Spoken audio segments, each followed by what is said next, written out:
लेकिन बात क्या है बता तो सकी। आज हम रिश्ते ही से बुनियाद गलत डाल देते हैं। जरा गौर करना प्यारे अंदाज़े बयां, मेरा बहुत शौक नहीं है, शायद कि उतर जाए तेरे दिल में मेरी बात। जब किसी भी बच्चे का रिश्ता किया जाता है तो वो भी कहता मेरा बीवी को देखने के लिए मेरा खलेरा भाई जाएगा, मेरा फुपेरा भाई जाएगा। वो भाई इनके लिए तो इस्लाम ने गुंजाइश नहीं रखी है, जिनको तू देखने के लिए भेज रहा है तेरे लिए गुंजाइश थी, वो भी इस हिसाब से थी कि ऐसे देखता कि देखने वाले को पता न चलता कैसे देखा गया है। अल्लाह अकबर। लेकिन खलेरे फुपेरे भेजे जाते हैं, जाओ लड़की को देख करके आओ। हिम्मत तो देखो, एक लड़की को देखने के लिए हमारे घर पे लोग आए, जब देखने के लिए आए औरतों को दिखा दिया गया, वो बच्ची गांव की थी, हमने दिखा दिया बुला करके अपने घर पे। तो लड़के कहने लगे अगर इजाजत हो तो हम भी देख लें। अल्लाह अकबर। इतना कहना था हमारे वालिद साहब को, आप जानते, जलाल आया फरमाया उठो और सीधे घर चले जाओ, अब देखना दिखाना नहीं, हम रिश्ता ही नहीं करते। और तुम्हारी नजरों की हया कहाँ चली गई? तुम कितने बेगैरत हो गए हो कि किसी की बेटी को देखने के लिए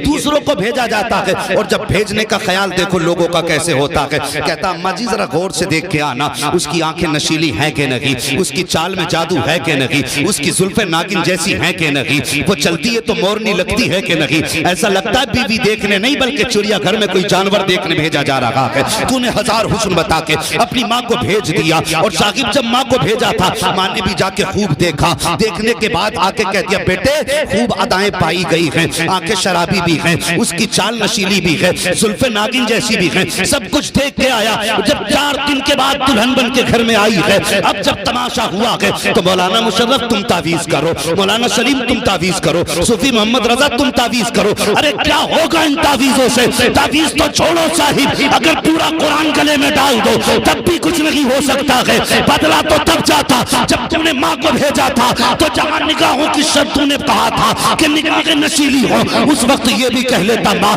जब उसकी चाल देख ले तो ये भी देखना कदमों में हया है कि नहीं, जब उसके चेहरे पर निगाह डाले तो ये भी देख माथे पे सजदे का निशान है कि नहीं, जब तू उसकी गुफ्तगू का अंदाज देखे तो माँ ये भी देख लेना उसके मुंह से कुरान की तिलावत की खुशबू आ रही कि नहीं। जब तू ये अदाएं दिखवा करके उसको घर में लेके आता, खुदा की कसम सिर्फ दुल्हन नहीं आती, कदम उसका होता, करम मदीने वाले का बरस। नारे तकबीर, नारे रिसालत, मसलके आला हजरत उलमाए अहले सुन्नत अल्लामा मुफ्ती हम्माद रजा साहिब क़िबला, नारे तकबीर, नारे रिसालत जिंदाबाद।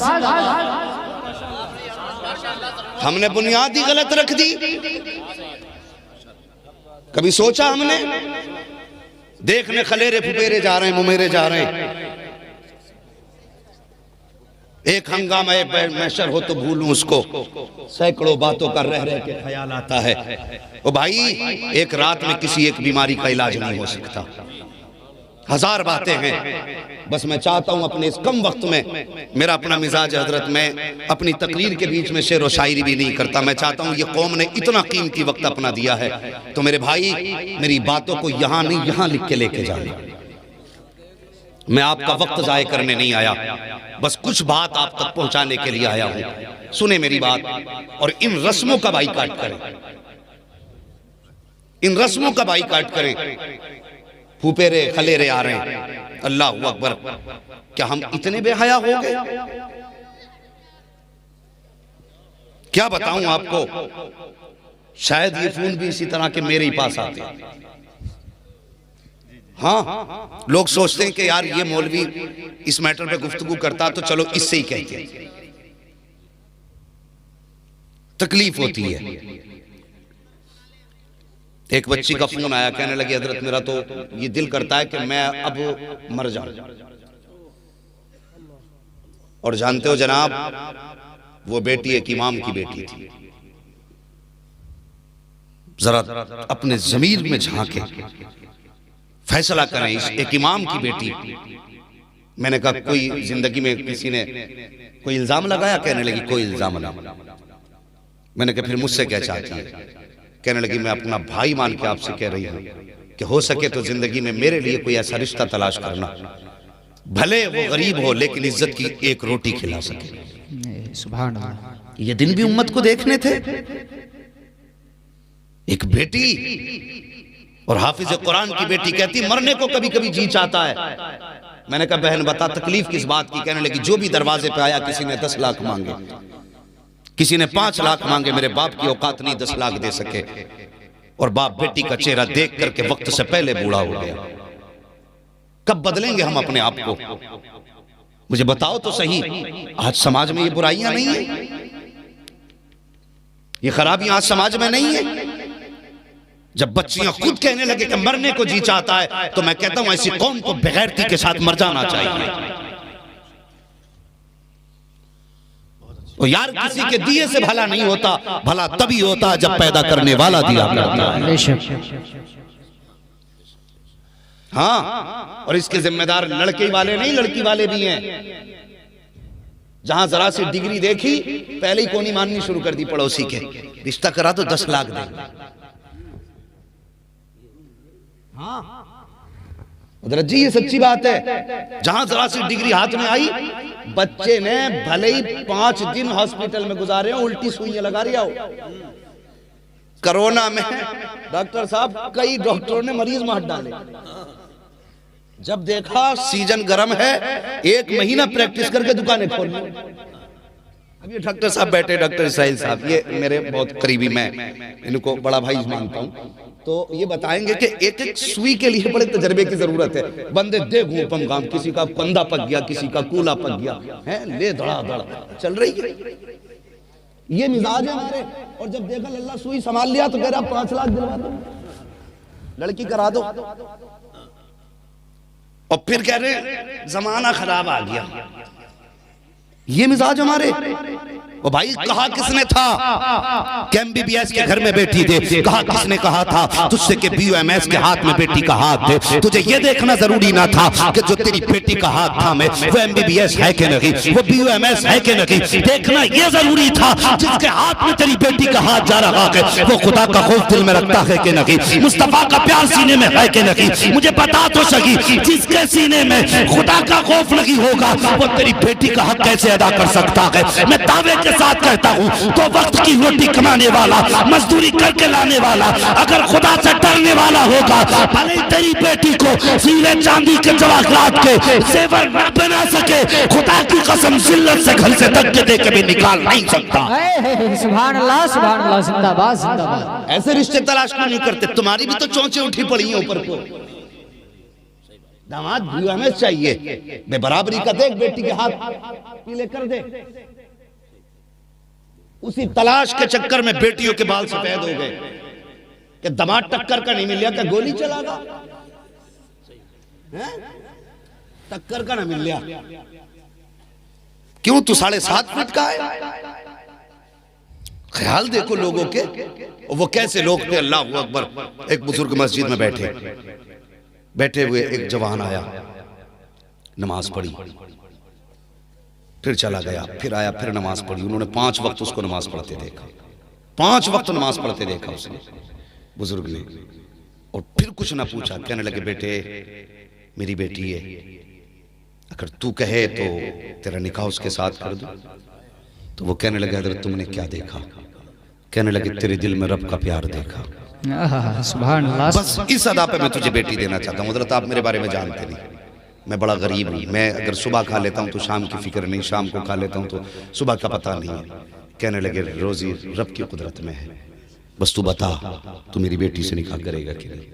वो राजी हो गई। और वो बेटी भी कैसे बाप की थी, जब आई ना खाना खाया, उसने देखा आधी रोटी रखी हुई है, अपने शोहर से कहने लगी मैं आपके घर में नहीं रह सकती, मैं आपके घर में नहीं रह सकती। कहा क्यों? कहा बताइए ये रोटी क्यों रखी है? कहने लगा बीवी ये रोटी तुम्हारे लिए शाम के लिए उठा के रखी। कहने लगी जिसे रब पे इतना भरोसा ना हो कि जिसने दोपहर को दिया वो शाम को भी देगा, उसके घर में जिंदगी गुजारने से बेहतर है कि बगैर शोहर के जिंदगी गुजार ली जाए। वो बेटियां भी कैसी थी। और फिर जब उनकी गोदों में बेटे आए ना तो कोई सलाहुद्दीन अय्यूबी बना, कोई मोहम्मद बिन कासिम बना, कोई तारिक इब्न ज़ियाद बना। ये ऐसी माओ के बेटे थे कि जिनके दिल में रब का प्यार भी इतना था, उस पर भरोसा भी इतना ही था। आज सोचता कि नहीं जमींदार को बेटी दे दूंगा तो बेटी खुश रहेगी। जाओ जाके अदालतों में देखो जितनी बहुएं चक्कर काट रही हैं जमींदारों की बहुएं। हाँ जो फाइलें रखी हैं ना कचहरियों में जाके देखो, अमीरों की फाइलें हैं, कोई गरीब तुम्हें चक्कर काटते नहीं मिलेगा। और यार भले वो बीवी को 300 रुपए का सूट पहनाएगा, लेकिन इज्जत से घर में रखेगा, मोहब्बत से घर में रहेगा।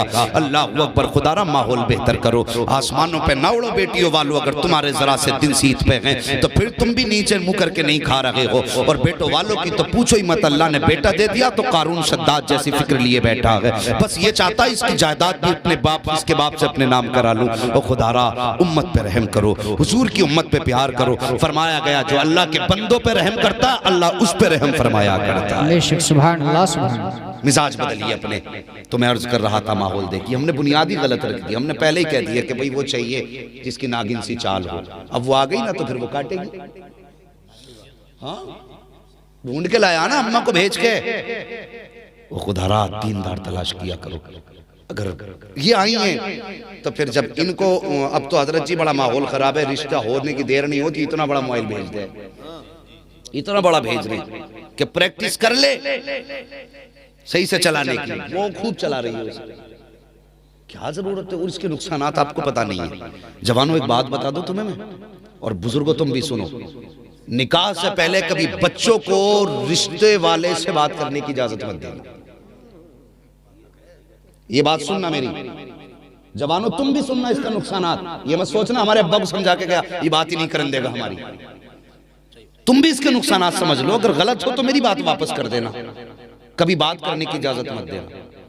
ये जो हमारे समाज में है जी चाचा मियां कि हम रिश्ते के बाद 3-3 महीने बाद बारातें करते हैं, तो उसके बीच में हालात उतरते चढ़ते रहते हैं, समधी समधियों में अनबन भी हो जाती है। अब देखो दोनों तरफ रिश्तेदारियां, लड़की लड़के से बात कर रही है, लड़का लड़की से बात करते करते अजनबियों के दरमियान मोहब्बत बढ़ गई।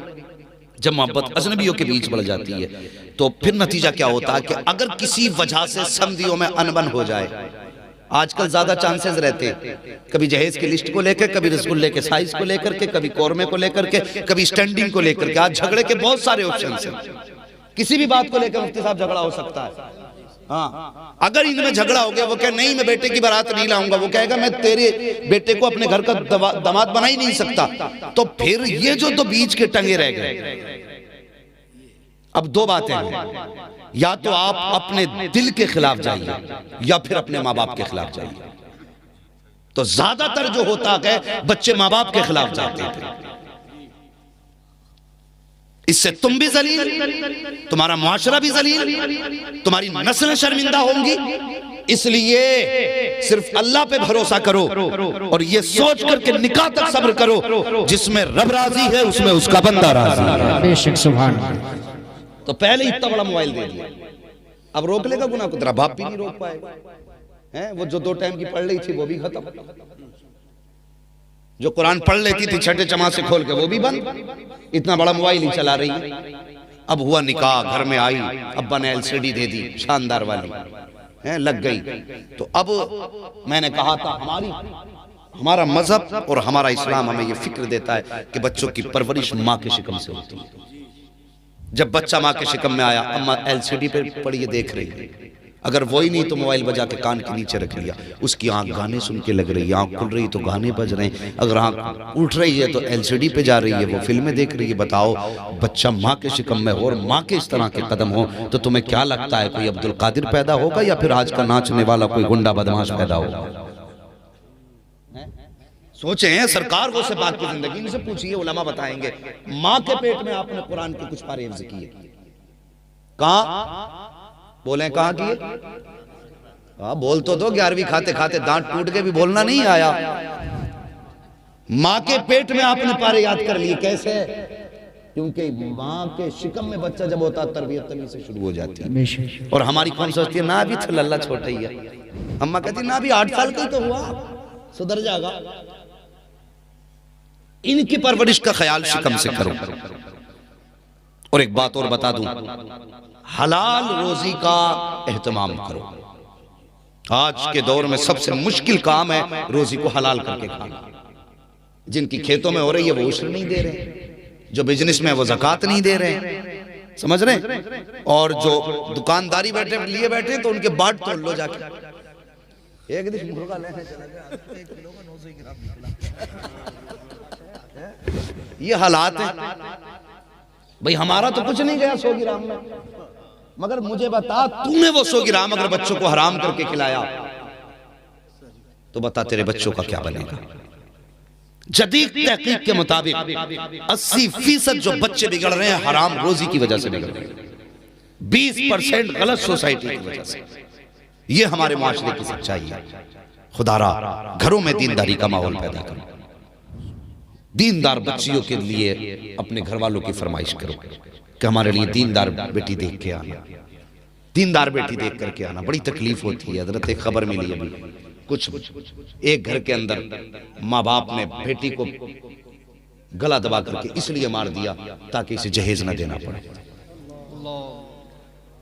कुरान कहता अपनी औलाद को मुफलिसी के डर से कत्ल न कर। बताइए हम कहां हैं, किस जगह हैं, हम कहां जी रहे हैं। मैं राज को राज रखने की वजह से आपके सामने नाम नहीं ले रहा हूं, और ये हमारे इलाके से बहुत दूर की बात नहीं है, ये हमारे इलाके की बात है। शर्म आनी चाहिए। हम बेटियों को इसलिए कत्ल कर देते हैं कि इसकी वजह से हमें दौलत देनी पड़ेगी, इसकी वजह से हमें जहेज देना पड़ेगा। और तुझे क्या पता है जब कोई बेटी घर में पैदा होती है अल्लाह फरमाता जा तू जमीन पे जा, मैं तेरे नसीब से तुझे भी दूंगा, तेरे सदके में तेरे माँ बाप को भी दूंगा। तुमने उसको कत्ल कर डाला जिसके सदके में अल्लाह तुम्हें रोजी दे रहा है, जिसके जरिए से खुदा तुम्हें रोजी दे रहा है, और तुम उसको सर पे बैठा के रखते हो जिसका अपना मामला ये है कि जब बेटा पैदा होता है तो रब फरमाता जा अपने लिए भी कमा, अपने माँ बाप के लिए भी कमा। हमारी ड्यूटी तो ये है कि माँ बाप के लिए भी कमाए, अपने लिए भी कमाए। लेकिन जब बेटी पैदा होती है जिम्मा रब ले रहा है, तुम उसको कत्ल कर रहे हो और तुमने जाना नहीं है। बुजुर्गों ने फरमाया अगर तेरे घर में बेबरकती है, रोटी का इंतजाम नहीं है, कर्जा सर पे चढ़ गया है, आफतों ने दरवाजा घेर लिया है, फरमाया परेशान ना हो, अगर घर के अंदर बेटी मौजूद है मुसल्ला बिछा दे, 2 रकात नमाज अदा कर, उसके बाद बेटी को आगे बैठा और यूं हाथ उठा